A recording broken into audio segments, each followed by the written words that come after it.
Any of you out there on a spiritual path ever feel exhausted? Or maybe even like, why am I doing all this stuff? If I'm too emotional and I don't feel like I fit in, am I still on the right path? Any of you feel like you used to have passion, you used to have mojo, and then you started this spiritual stuff and you're like, where'd all that go? We're going to take a look today at spiritual burnout and what to do.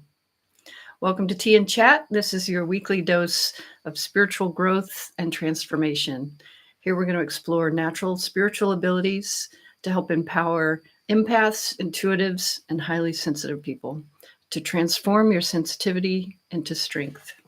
My name is 𝗱𝗂𝗍𝘆. I'm a clairvoyant teacher and a spiritual guide.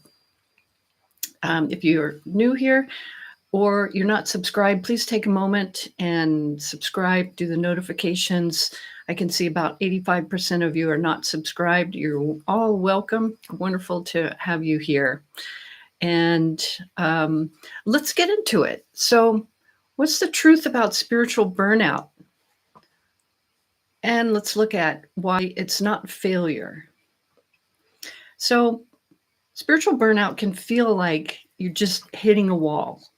It can make you feel like, why am I so tired when I'm doing all this stuff?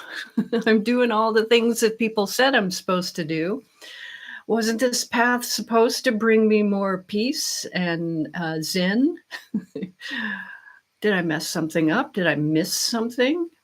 No, you might not be failing. You might just be integrating, recalibrating, and shedding some old news, old patterns in your space that no longer fit with the upgraded version. So, yeah, it can be uncomfortable and disconcerting for a while, but it's not wrong. So, stick with me. I want to unpack the different parts of spiritual burnout, what to do.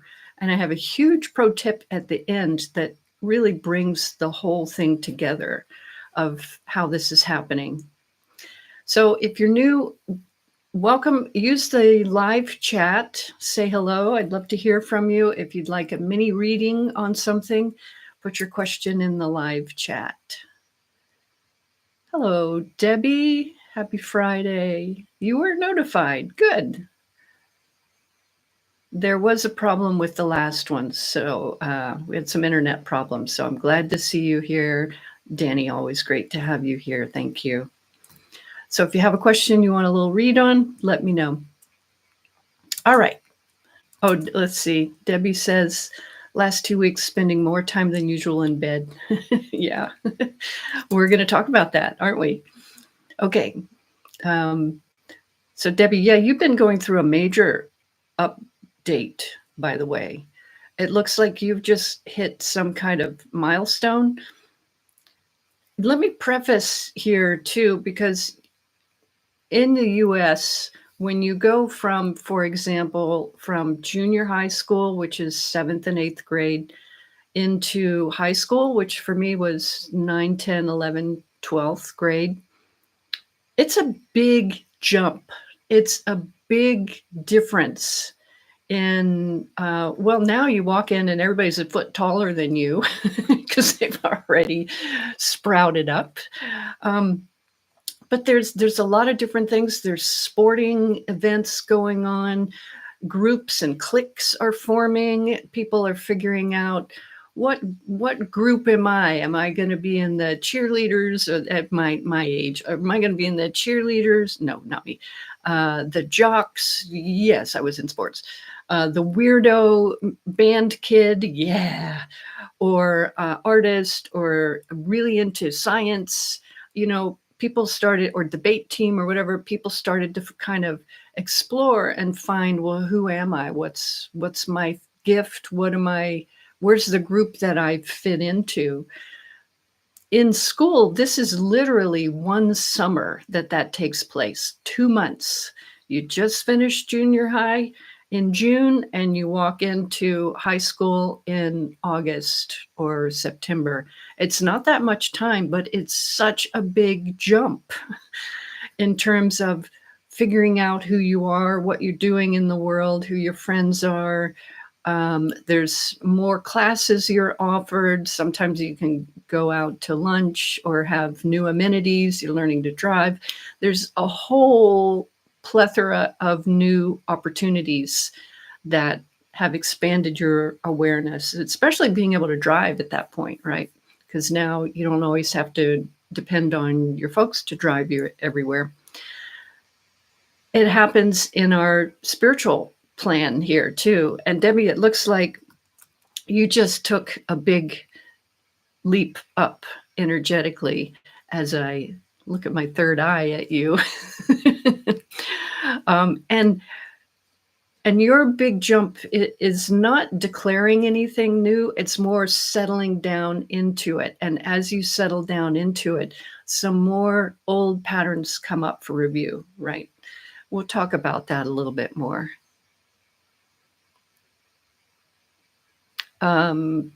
She's saying, finally finished and ordered my proof oracle deck earlier this week.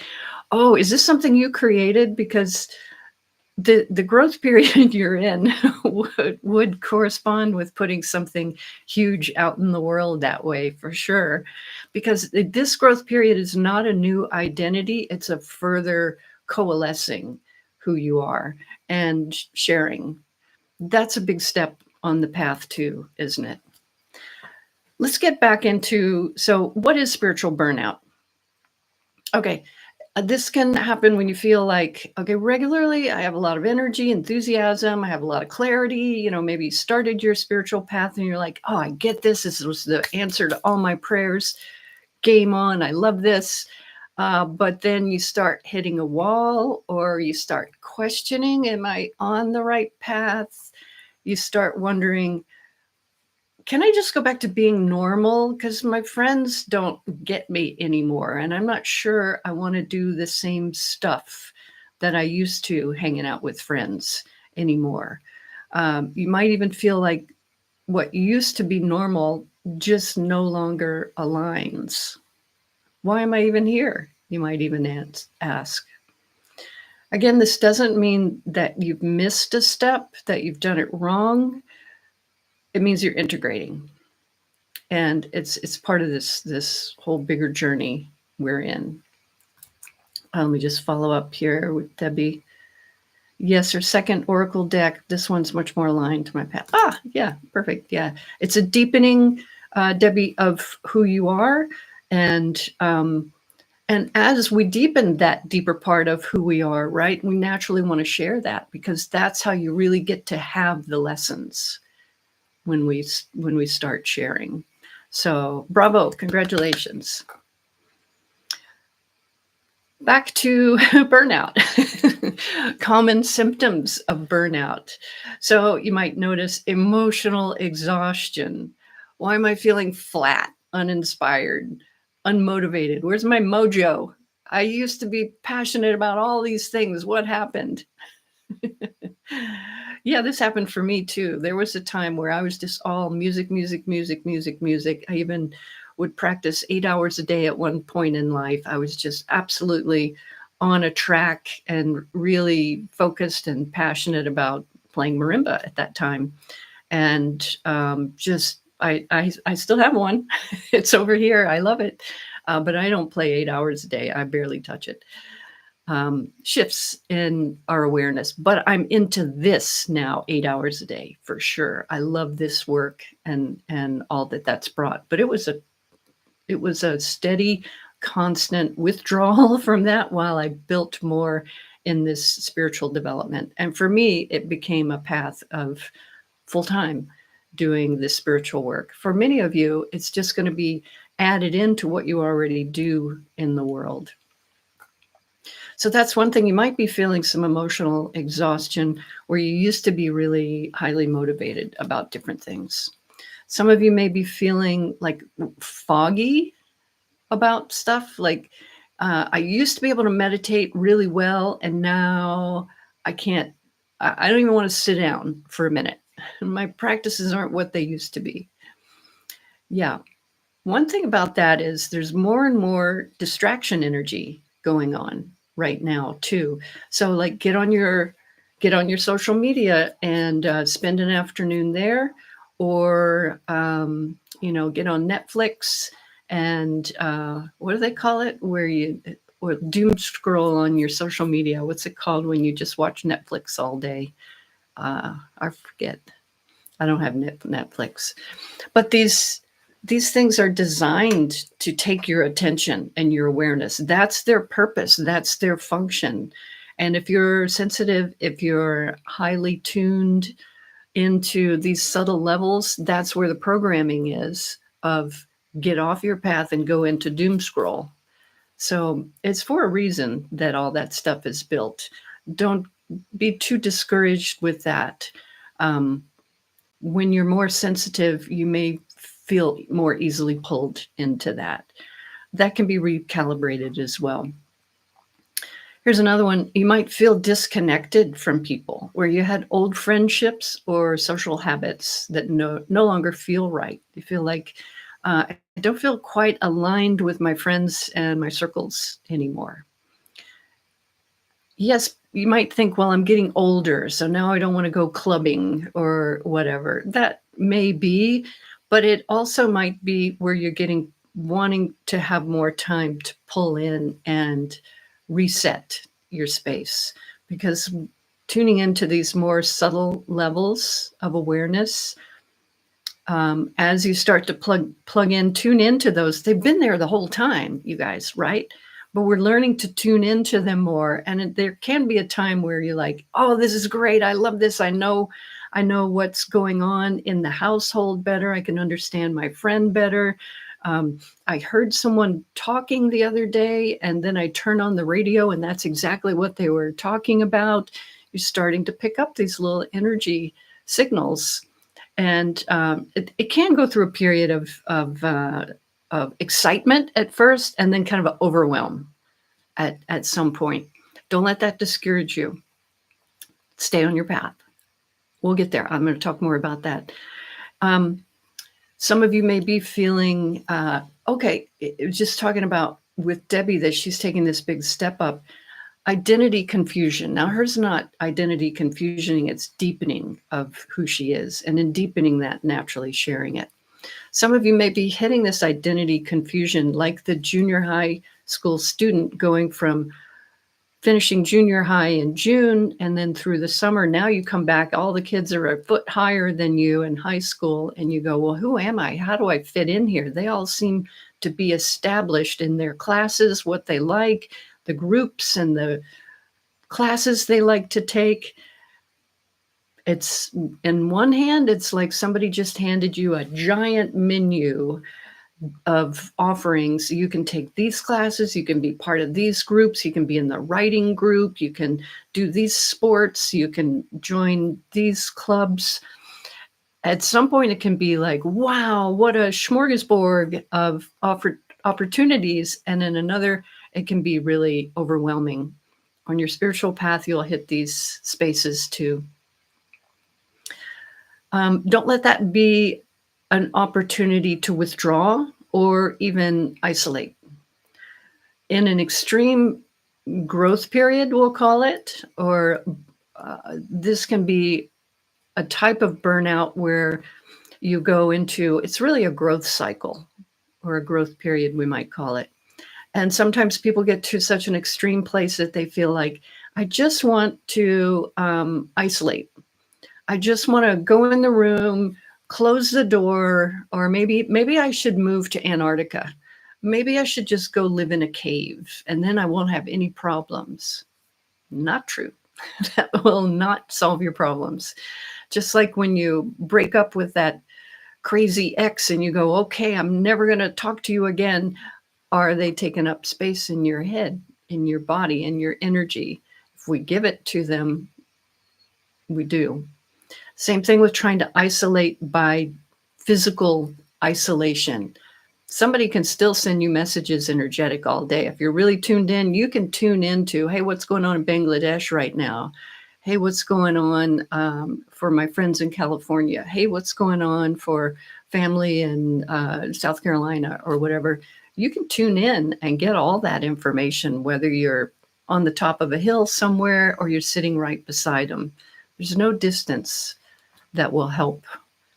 Tools will, and we teach those tools here for sure.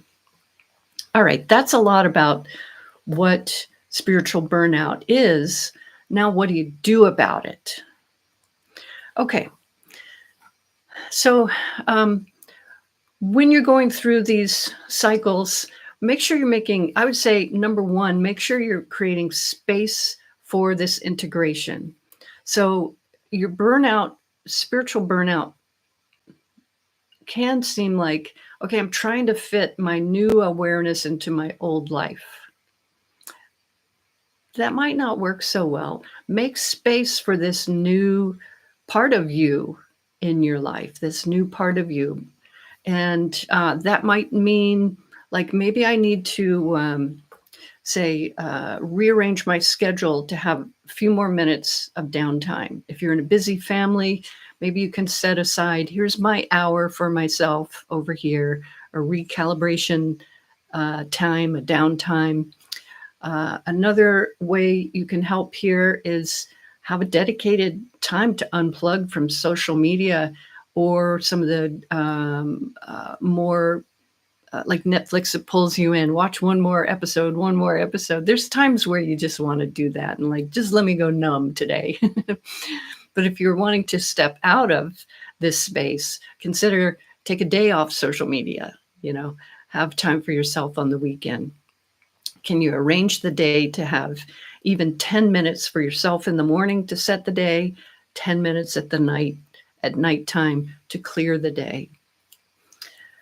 I would say number two, what do you do if you have spiritual burnout, is don't forget your body. Your body can be giving you clues and tools. Make sure that as you're upgrading as spirit, as the soul that you are, that you take a look at your daily practice in the world in terms of food, exercise, meditation, spiritual practice. That might need to be updated as well. I find this with food ongoing for myself. I should really do a cleanse right now, a gentle cleanse where you are eating. I will not do a water cleanse. I think that would not work for me. So you have to know our own bodies, right?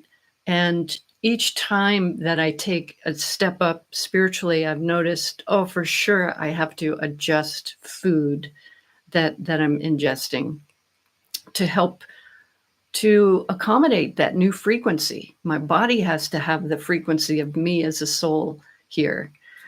This first started showing up for me in my 20s, where I really had trouble with like red meat and some heavier foods like that. And I said, okay, I'll just pull that out. And then I tried vegetarian for a while. I thought, oh, maybe that's what I need, vegetarian. I got so sick. I was just going on pop ideas, and I really didn't pay attention to what my body needed. So over time, I've learned to fine tune. Oh, I don't do well with wheat. Oh, I don't do well with milk and dairy and all that. And I have trouble with these kind of foods. And the big one, and especially if you have any mediumship in you, be aware of sugar. Sugar is a huge one. For me right now, my body just cannot tolerate it. It's like poison to me right now. Honey works fine. But this is me. So this is not putting out some popular new idea about food, or the idea that if you're going to be spiritual, you have to become raw vegan all of a sudden. Some of you may have a good body type for that. I do not. It's not food that I can assimilate very well right now. So we have to really pay attention and take those steps up. So pay attention to the body. The body's going to give you tips here. Somebody was talking about, I'm napping more. Yeah, just like if you've ever done a detox, like a food detox, there may be a time where you just like, oh man, I feel like crap. I just need to sleep for half the day. The body is giving up toxins. And when the toxins are coming up and out, it feels super lousy. How many of you have done this? You know, I hope you've tried detoxing in different ways. It's in a, you know, do it smart, but it's super helpful. Spiritual detox can be similar. You get on your path and you're like, oh, I'm really growing, I'm expanding, I'm learning, and bloop, here comes something up for review. Do you want to keep that pattern? Do you want to hold on to a pattern of worry about everything and holding back and holding on to things? Or maybe it's a pattern of judgment. This is right, that's not right. You should only do this way, not that way. Or is it a pattern around, I only want peaceful, compassionate people around me. Everybody else is bad or wrong. Are we in resistance rather than peace? So taking a look at these things as they come up, just like a food physical detox, you may have some of these on a spiritual level too, as we step up spiritually, that, whoa, there's a pattern I need to look at. I don't like that. I don't like that pattern. I don't like it in others. I don't like it in me. Blech. I don't like it. It's coming up for review, and hopefully you have tools. If not, come on, get on board and teach you some in the training here. By the way, a big pro tip at the end, please stick around for that. But if you haven't joined my mailing list, 𝗱𝗲𝗱𝘆.com, please get in there. I have a quiz and a mini course for $5. You can check out where your superpowers are. And there's a class in there where I teach you the tools to clear out other people's emotional overwhelm. Let's just check out, oh, a bunch of comments. Let's see. Second Oracle deck. Yep. Hi, Rosie. Good to have you here. Howdy, howdy, howdy. Rosie says, just unplugged my TV. Found a new home in the garage. Good for you. She's asking, not sure if that's resistance. I don't think that's resistance. I think it's a reset, a recalibration, giving yourself space to be in a new place. I didn't have a TV for years, and I just didn't want to spend my time. I didn't want 3 hours, precious hours of my creativity just sitting on the couch. So I didn't have a TV for a long time. I don't have one now. I get all my news on my phone or something. All right, so that was number 2, let your body rest and take the lead, see if you need upgrades in how you're eating and exercising. Some of you may even be surprised you were exercising in a way that no longer serves. Like if you're doing just super cardio and now your body's like, oh, I need to just kind of slow down for a little bit, maybe just do some light weights and stretching instead of cardio. So let your body lead the way. Here's another one. Staying in a regular rhythm with your spiritual practice. There's going to be a tendency to say, on one hand, okay, I'm learning, I'm growing, I'm doing this spiritual stuff. I had a good time with a 15-minute meditation. Now I'm going to do an hour. Now I'm going to do 2 hours. Now I'm going to get up at 4 a.m. and I'm going to do 4 hours because more is better, right? Not so much. Check that you're having regular rhythm rather than these long periods of time, or when you take long periods off too, give yourself time to reset. Like everybody kind of takes a day off on Sunday, but I think you'll find that with regular rhythm, even if it's 10 minutes meditating in the morning, 10 minutes meditating at night, that you have that regular rhythm and you can really choose to set your energy that quickly in the morning, clean out stuff that got picked up during the night. And at the end of the night, you can review your day, let go of the old news or other people's energy, and have a good solid sleep without bringing some of those things into your sleep space. So staying in a regular rhythm. One pro tip here is you can ask in your morning meditation just one question for guidance per day instead of wanting to fix everything that you're aware of. It might be nice to just ask one simple question and then look for the clues during the day to find that guidance. Another tip here, know that we're totally supported. When we ask, it is given. It's a divine law. That's not just a pop idea out there. It's a law. It's a divine law. So when you ask for support, you ask for guidance, spirit to spirit, it is given. Now look around and really pay attention to find those clues that lead from one Easter egg to the next, to the next, to the next. You might not find your whole answer in one day, but if you start paying attention to the little signpost, you'll find them. Before I get to another one, just check. By the way, make sure you're using the live chat. I don't see the other chat until afterwards. So there's a tab in there. Let's look at another one. So I talked about changing identity, and in the example of moving from junior high school to high school, a lot of young people are trying to find their identity. Who do I fit in with? Who am I? They're really looking at more deeply, who am I? Because they're leaving more the space of, I'm in this family, my family does these things, my family likes these things, my family eats this way, my family takes breaks this way, we go on vacations this way. And then you're coming into high school and you start going, well, actually, I have these other interests too. And on a spiritual path, that's very much going to be the case as well. Hope you're having tea with me.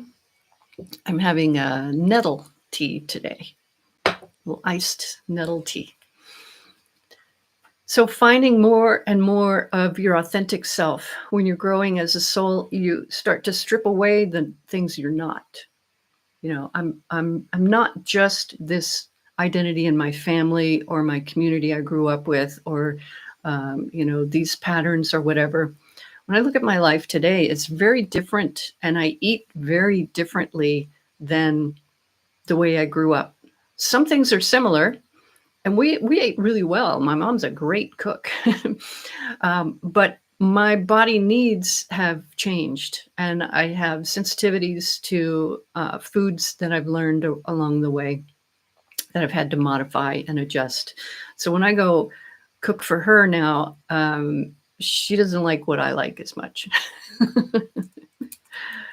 Who's having, oh, Rosie, you're having lemon balm. That was my other choice today. I was going to have some lemon balm iced tea.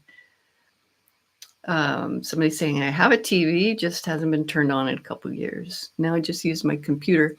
Yeah, it's really nice every now and then to take a break from TV, because there's heavy programming in there too. Maybe you've noticed watching a certain news channel or the other.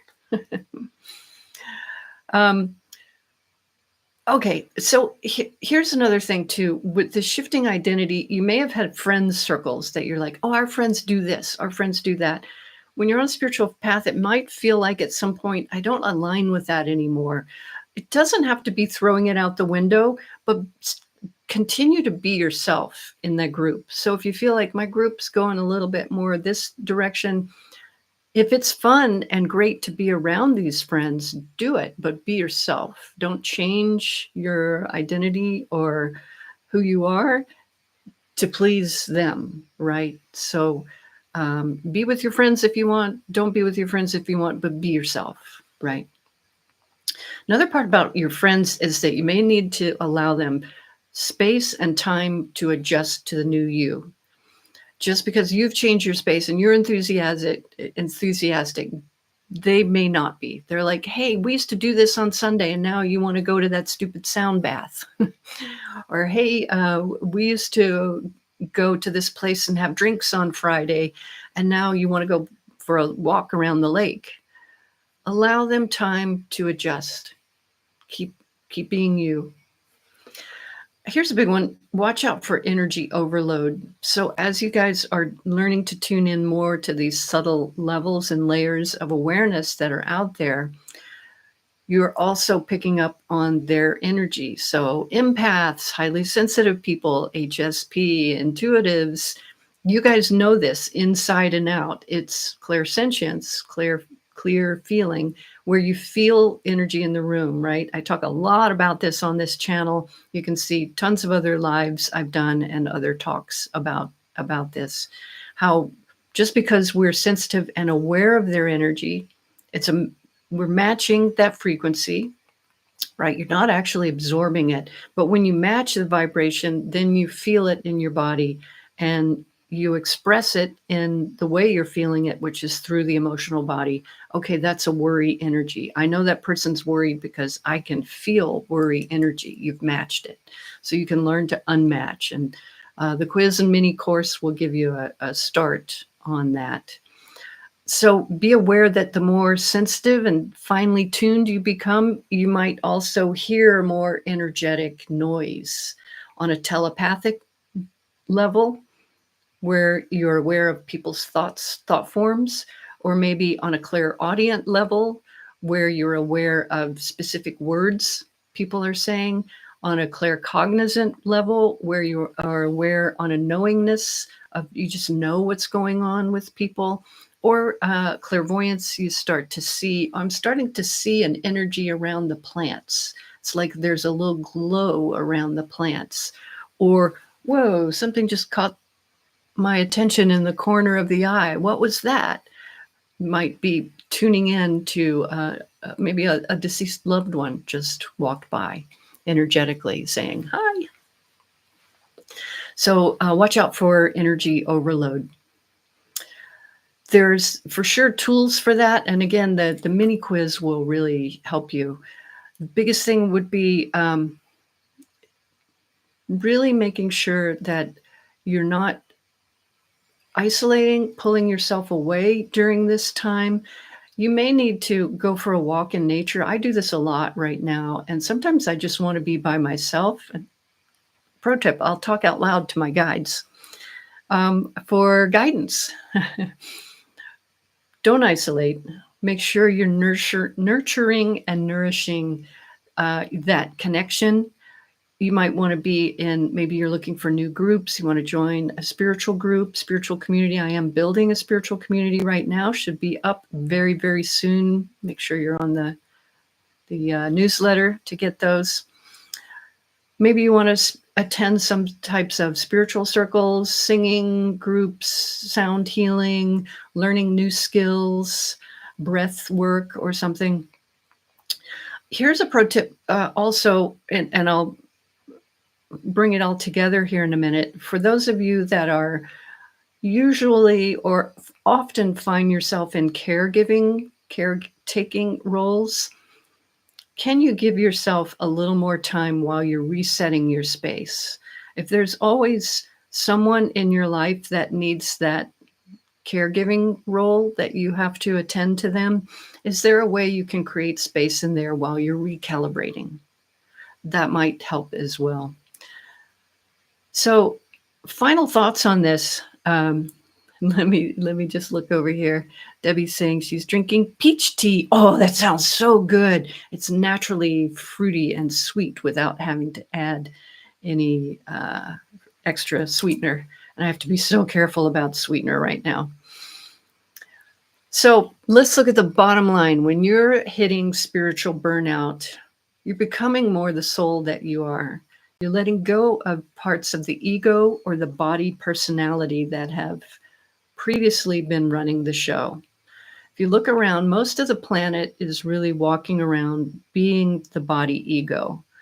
That part of us that's saying, oh, I want this relationship. I want this chocolate. I want this drink. I want this caffeine super drink. I want. These are of the ego, right? Of the like the desire nature. That's of the body personality, let's call it. As you become more the soul that you are, that is taking the reins, that part of you, that higher self that's connected to the all, that you have all of your information as a soul, all of your experiences as a soul, your connection to the divine, that eternal spark. Within that, as you're further along on your spiritual path, you naturally are becoming more the soul. And that's precisely the practice here, is not to say the soul is out there, I'm going to say hello someday. It's to put the soul, the bigger part of you, in the driver's seat. As you do that, naturally the body personality is going to go, wait a minute, no, I don't like this, I don't like this, I don't like this, nope, don't like it. That's to be expected, because it has been driving the show all along. And the more that the soul takes the reins, the more that the body, at first, it's going to struggle and go, no, no, no, no, no, no, I want my desires, I want my stuff, go get me some cake right now. Keep on your path, stay steady. That struggle is natural. As you keep doing this, naturally the soul takes over and the body becomes guided by that soul light. So this is temporary. If you're feeling cramped, tired, uncertain, congratulations, you're growing. It's a metamorphosis. You're not lost. You're becoming even more of who you really are. So spiritual burnout's not the end. It's a space in between the breakdown and the breakthrough. So I wish you much joy on your path. Please stay connected. 𝗱𝗲𝗱𝘆.com. Take that mini course and quiz for $5 if you haven't done it. If you need private guidance, make sure and sign up for a reading. And we can take a look at who you are as a soul, help you get through some of the bumps with more grace, and answer maybe even health questions if you have it. Those are always interesting. So thanks so much, everybody. Hope you come back next week. We're going to take a look next week at, if any of you are running into some frustration coming up during this time. When I started writing the topic for this week, I was seeing a lot of people hitting this frustration energy right now as part of the burnout. I'm going to talk more deeply about that, what's going on and what to do about it. So I hope you come back next week and do all the bells and notifications, like and share and all that. Have a great weekend. I'll see you next week.